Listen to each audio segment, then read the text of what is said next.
नमस्कार। मैं प्रदीप कुमार, सहायक प्राध्यापक हिंदी, राजकीय महाविद्यालय खरखोदा में कार्यरत।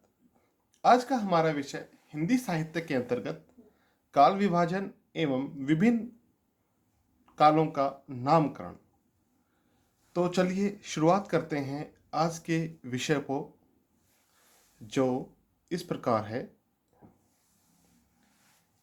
जिस भी व्यक्ति का जो भी हम नाम रखते हैं वो उसकी कुछ एक विशेषताओं के आधार पर हम रखते हैं। ऐसे ही हिंदी साहित्य के नामकरण को हमने कई आधारों पर तराशा है, देखा है, परखा है। जैसे ऐतिहासिक कालक्रम के आधार पर बहुधा हम कहते हैं प्राचीन काल, मध्यकाल और आधुनिक काल। इसी क्रम में हमने ऐतिहासिक कालक्रम के आधार पर हिंदी साहित्य को 3 भागों में विभाजित किया है: आदिकाल, मध्यकाल और आधुनिक काल। इसी भांति साहित्यिक प्रवृत्ति के आधार पर भी हम कालों का विभाजन करते हैं, जैसे भक्तिकाल, रीतिकाल, छायावाद, प्रगतिवाद, प्रयोगवाद इत्यादि। साहित्यिक कर्ता और उसके लेखन काल या प्रभाव के आधार पर कई बार देखा जाता है कि कोई एक व्यक्ति या एक कवि ही समाज को या अपने लेखन द्वारा समाज को इस भांति प्रभावित करता है कि उसके नाम से ही एक काल का आरंभ मान लिया जाता है। जैसे भारतेंदु युग, द्विवेदी युग, प्रेमचंद युग और प्रसाद युग। ये सभी कवि अपने अपने क्षेत्र में महारत हासिल किए हुए थे, इसलिए इनके नाम से एक कालखंड का आरंभ माना जाता है। इसी भांति सामाजिक, सांस्कृतिक एवं राष्ट्रीय घटनाओं के आधार पर भी बहुधा कई बार किसी भी काल का नामकरण कर दिया जाता है। जैसे पुनर्जागरण काल, राष्ट्रीय चेतना काल, स्वतंत्रता पूर्व युग, स्वातंत्रोत्तर काल आदि। इसी भांति किसी भी व्यक्ति के शासन काल या शासन काल की विशेषताओं के आधार पर भी किसी काल का नामकरण कर दिया जाता है। जैसे सम्राट अशोक युग, चंद्रगुप्त काल या मराठा युग। हिंदी साहित्य के इतिहास को सर्वप्रथम, या कहें कि हिंदी साहित्य में सर्वप्रथम जॉर्ज ग्रिशम ने काल विभाजन का कार्य किया।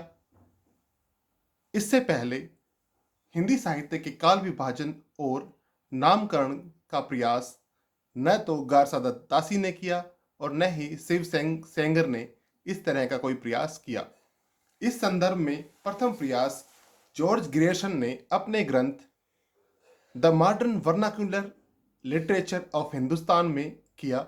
हिंदी के प्रमुख इतिहास लेखकों द्वारा किए गए काल विभाजन का विवरण निम्नलिखित है। सबसे पहले जॉर्ज ग्रिशम को हम देख लेते हैं। जॉर्ज ग्रिशम ने अपने ग्रंथ the modern vernacular literature of Hindustan में काल विभाजन को 11 अध्यायों में विभक्त किया है, जो इस प्रकार हैं। उन्होंने सबसे पहले काल को चारण काल कहा। इस काल को चारण काल कहने का अर्थ भाटों की ओर इशारा करता है। नंबर 2, 15वीं शताब्दी का धार्मिक पुनर्जागरण। इसके बाद इन्होंने जायसी और उनकी प्रेम कविता के आधार पर काल का नाम जायसी और उनकी प्रेम कविता रखा। ब्रिज का कृष्ण काव्य, क्योंकि उस समय में अपेक्षाकृत रचनाएं कृष्ण भगवान को लेकर रची गई। उसके बाद मुगल दरबार, तुलसीदास, रीति काव्य, तुलसी के प्रवर्ती कवि, 18वीं शताब्दी का काव्य, कंपनी के शासन में हिंदुस्तान, और अंतिम और 11वां अध्याय उन्होंने महारानी विक्टोरिया के शासन में हिंदुस्तान नाम से काल का विभाजन किया है। जॉर्ज ग्रिशम के बाद काल विभाजन का प्रयास मिश्र बंधुओं ने अपने ग्रंथ मिश्र बंधु विनोद में 1913 में किया। इनका काल विभाजन ग्रियर्सन की अपेक्षा अधिक वैज्ञानिक और न्याय संगत प्रतीत होता है। इन्होंने हिंदी साहित्य के काल को 5 भागों में विभक्त किया है। सबसे पहले भाग को इन्होंने आदिकाल, प्राचीन काल कहने की अपेक्षा आरंभिक काल नाम से नाम दिया है। जिसको इन्होंने दो भागों में बांटा है, पूर्व आरंभिक काल और उत्तर आरंभिक काल। और इन्होंने आरंभिक काल की समय सीमा विक्रमी संवत 700 ईस्वी से लेकर 1414 44 विक्रमी संवत माना है। जॉर्ज ग्रेशन के पश्चात मिश्र बंधुओं ने काल विभाजन का प्रयास किया। मिश्र बंधुओं ने अपने ग्रंथ मिश्र बंधु विनोद में, जो कि 1913 ईस्वी में प्रकाशित हुआ, हिंदी साहित्य के इतिहास को 5 भागों में विभक्त किया है। उन्होंने दूसरे कवियों की अपेक्षा सबसे पहले काल को आरंभिक काल का नाम दिया, जिसका आरंभ उन्होंने 700 विक्रमी संवत से लेकर 1444 विक्रमी संवत तक माना है। और इस आरंभिक काल को पुनः 2 भागों में बांटते हुए उन्होंने पूर्व आरंभिक काल और उत्तर आरंभिक काल नाम दिया है। नंबर 2 पर उन्होंने माध्यमिक काल को भी पुनः 2 भागों में बांटा है, पूर्व माध्यमिक काल और प्रौढ़ माध्यमिक काल। पूर्व माध्यमिक काल का समय सीमा उन्होंने विक्रमी संवत 1445 से लेकर 1560 विक्रमी संवत व प्रौढ़ माध्यमिक काल का समय उन्होंने विक्रमी संवत 1561 से लेकर विक्रमी संवत 1680 तक माना है। इसके पश्चात के काल को वे अलंकृत काल के नाम से सुशोभित करते हैं। इस काल को भी उन्होंने उसी प्रकार 2 भागों में विभक्त किया है, पूर्व अलंकृत काल और उत्तर अलंकृत काल। इस कालखंड का समय 1681 विक्रमी संवत से लेकर 1889 विक्रमी संवत उन्होंने माना है। इसके पश्चात चौथे कालखंड को वे परिवर्तन काल का नाम देते हैं। इस परिवर्तन काल का समय विक्रमी संवत 1890 से लेकर उन्होंने 1925 विक्रमी संवत तक माना है। इसके पश्चात वर्तमान काल को वो विक्रमी संवत 1926 से लेकर अब तक वर्तमान समय तक के कालखंड को वो वर्तमान काल में मानते हैं। हिंदी साहित्य में एक विशेष व्यक्ति के आविर्भाव काल को, या ये कहें कि आचार्य रामचंद्र शुक्ल के नाम के इर्द गिर्द ही पूरा का पूरा हिंदी साहित्य का इतिहास घूमता हमें नजर आता है। आचार्य शुक्ल ने अपने हिंदी साहित्य का इतिहास, जो कि 1929 ईस्वी में प्रकाशित हुआ, में अपने पूर्ववर्ती साहित्यकारों के काल विभाजन और नामकरण के संबंध में उनके द्वारा की गई कमियों को पूरा करने का एक सफल प्रयास किया है। उनके द्वारा किया गया काल विभाजन और नामकरण अधिक वैज्ञानिक और तर्कसंगत है, क्योंकि इस संबंध में इन्होंने युगीन प्रवृत्तियों और परिस्थितियों के साथ साथ रचनाकार और उसके साहित्यिक महत्व को भी ध्यान में रखा है। इन्होंने काल विभाजन में दोहरा नामकरण करते हुए उसका प्रारूप निम्न प्रकार दिया है। सबसे पहले काल को वह आदिकाल की जगह वीरगाथा काल कहना अधिक पसंद करते हैं, जिसका समय उन्होंने 1050 विक्रमी संवत से लेकर 1375 विक्रमी संवत तक माना है। अगर ईस्वी सन की बात करें तो यह अवधि 993 ईस्वी से लेकर 1318 ईस्वी तक ठहरती है। पुनः भक्ति काल को या मध्य काल को वे 2 भागों में बांटते हैं, भक्ति काल और रीति काल। भक्ति काल का समय वे 1375 विक्रमी संवत से लेकर 1700 विक्रमी संवत और रीति काल का समय वे 1700 विक्रमी संवत से लेकर 1900 विक्रमी संवत मानते हैं। ईस्वी के हिसाब से रीति काल का समय 1643 ईस्वी से लेकर 1843 ईस्वी ठहरता है। आधुनिक काल को वो गद्य काल की कहना कहीं अधिक संगत समझते हैं, क्योंकि इस समय अवधि में अधिकतर रचनाएं गद्य में की गई और इसका समय वे 1843 ईस्वी से लेकर वर्तमान समय तक मानते हैं। इनके काल विभाजन की प्रमुख विशेषता यह है, एक तो उन्होंने पूरे हिंदी साहित्य को केवल 4 कालखंडों में विभाजित किया है और उसका वर्गीकरण काफी सरल तरीके से किया है। दूसरा, उन्होंने अपभ्रंश साहित्य को हिंदी साहित्य से अलग मानकर उसे पूर्व पीठिका के रूप में लिखा। तीसरा, इन्होंने युग की प्रधान प्रवृत्ति, रचनाओं की प्रसिद्धि व जनता की चित्तवृत्ति को आधार बनाकर कालखंडों का नामकरण किया है। अपेक्षाकृत देखा जाता है कि इस तरह का सुसंगत और वैज्ञानिक नामकरण और काल विभाजन करने में दूसरे आचार्य या साहित्यकार या ये कहें विद्वान असफल प्रतीत होते हैं, जहां आचार्य रामचंद्र शुक्ल ने सुसंगत विवेचन करने के पश्चात ही ये नामकरण और काल विभाजन किया है। आचार्य रामचंद्र शुक्ल के पश्चात डॉक्टर राम कुमार वर्मा ने हिंदी साहित्य का काल विभाजन करने का सार्थक प्रयास किया है।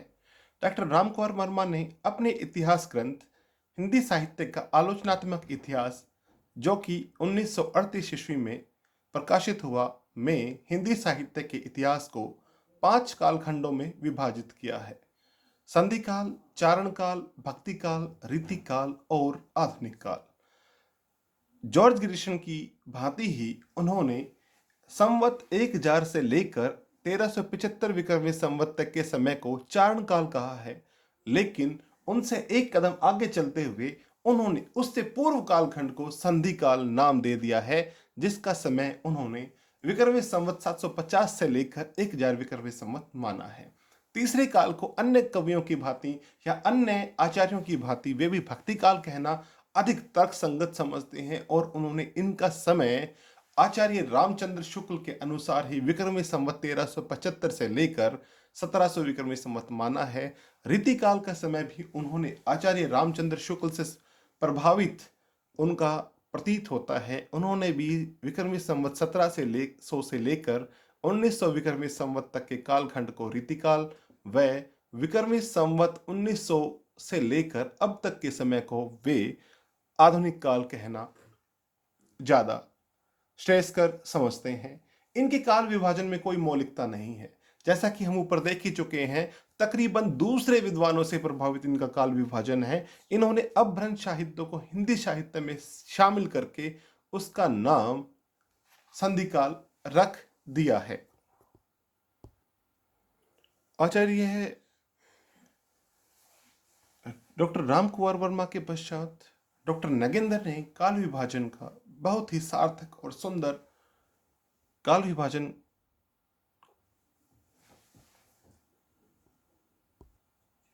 डॉक्टर राम कुमार वर्मा के पश्चात डॉक्टर नगेंद्र ने काल विभाजन बहुत ही विचारपूर्वक और युक्ति संगत रूप में किया है। इन्होंने हिंदी साहित्य के कालखंड को 4 भागों में बांटा है: आदिकाल, भक्तिकाल, रीतिकाल और आधुनिक काल।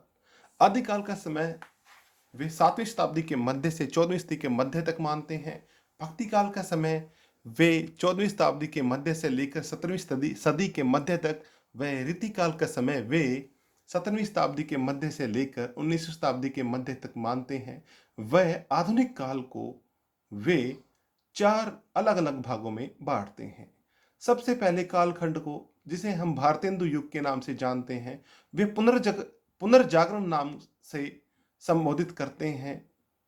वह द्विवेदी कालखंड को वे जागरण सुधार काल कहना पसंद करते हैं। छायावाद को वे छायावाद, जिसका समय 1918 से लेकर 1938 तक वे मानते हैं। छायावादोत्तर कालखंड में भी प्रगतिवाद प्रयोगवाद काल की समय सीमा 1938 ईस्वी से लेकर 1953 ईस्वी तक मानते हैं। वह इसके बाद के कालखंड को वह नवलेखन काल की संज्ञा देते हैं, जो वर्तमान समय तक सुचारू रूप से या अग्रसर रूप से आगे बढ़ा चला जा रहा है। डॉक्टर नगेंद्र के पश्चात डॉक्टर गणपति चंद्र गुप्त का काल विभाजन भी हिंदी साहित्य में महत्वपूर्ण भूमिका रखता है। डॉक्टर गणपति चंद्र गुप्त जी ने हिंदी साहित्य का काल विभाजन निम्न प्रकार किया है। सबसे पहले कालखंड को वह प्रारंभिक काल, जिसका समय 1184 ईस्वी से 1350 ईस्वी में मानते हैं। मध्यकाल को वे 2 भागों में बांटते हैं: पूर्व मध्यकाल, जिसको हम अपेक्षाकृत भक्ति काल के नाम से संबोधित करते हैं, व उत्तर मध्यकाल, जिसको हम बहुधा रीतिकाल के नाम से जानते हैं। इसके पश्चात कालखंड को वे 1857 की क्रांति से लेकर 1965 ईस्वी तक के कालखंड को वो आदिकाल नाम की संज्ञा, आधुनिक काल नाम की संज्ञा देते हैं। हमारे आचार्यों, विद्वानों, डॉक्टरों द्वारा किया गया हिंदी साहित्य का जो नामकरण व काल विभाजन है, उसमें अपेक्षाकृत देखने पर हमें मालूम पड़ता है, जान पड़ता है कि सबसे अधिक युक्ति संगत नामकरण व काल विभाजन जिस व्यक्ति द्वारा किया गया है वह आचार्य रामचंद्र शुक्ल जी हैं। आचार्य रामचंद्र शुक्ल जी द्वारा किया गया नामकरण व काल विभाजन अपेक्षाकृत सभी विद्वानों द्वारा सर्वसम्मति से स्वीकारा गया है। इसलिए हम बहुधा आचार्य रामचंद्र शुक्ल को ही हिंदी साहित्य में मील का पत्थर स्वीकारते हैं। आप सभी को यह लेक्चर समझ आया होगा, ऐसी मेरी आशा है, ऐसी मेरी सदिच्छा है। आप सभी का बहुत बहुत धन्यवाद। नमस्कार।